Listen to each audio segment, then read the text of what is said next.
I'd always wanted to run a marathon. It had been something on my bucket list. And one of my patients who was training for it kept coming in with a series of different nagging injuries.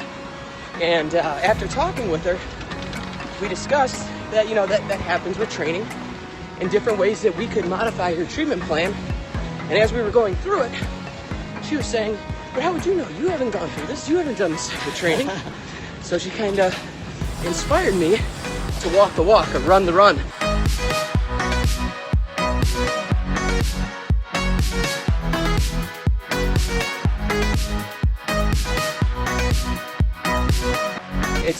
It's a challenge to yourself. It pushes you as a person, and it lets you understand that human potential is limitless. That you can get out there and do whatever you want to do.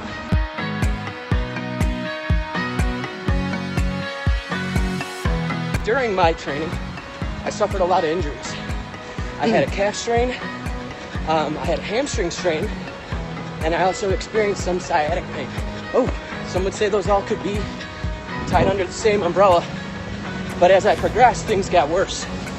So there was a lot of different things I had to do. I had to change my frequency of training. I had to cross-train more, work on lifting and endurance, and improve my mobility in my foot and ankle and hip. And that largely allowed me to complete the marathon injury-free. Yeah. It was difficult. And you made it through. You got through. We got through. Yeah.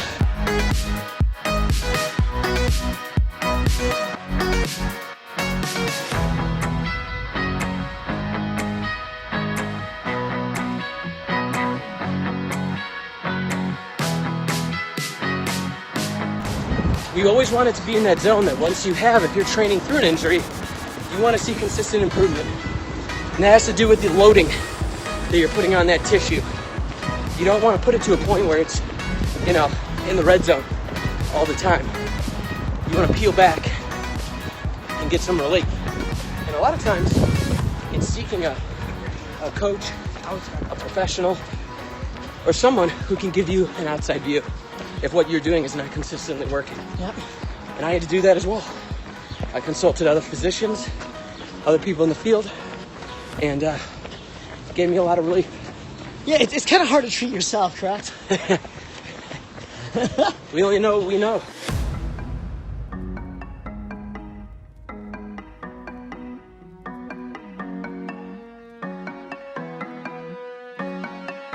And I started reading books on endurance training, learning how to keep my heart rate at a certain pace for a certain time to help mimic the strain that we would take on during a marathon. Wow, so you trained actually with that heart rate your first marathon? Yeah. That's impressive. Oh, yeah.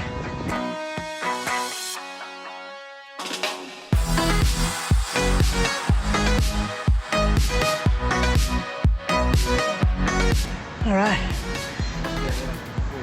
Good run, sir. Yeah. Good run. Back to the friendly confines. First things first.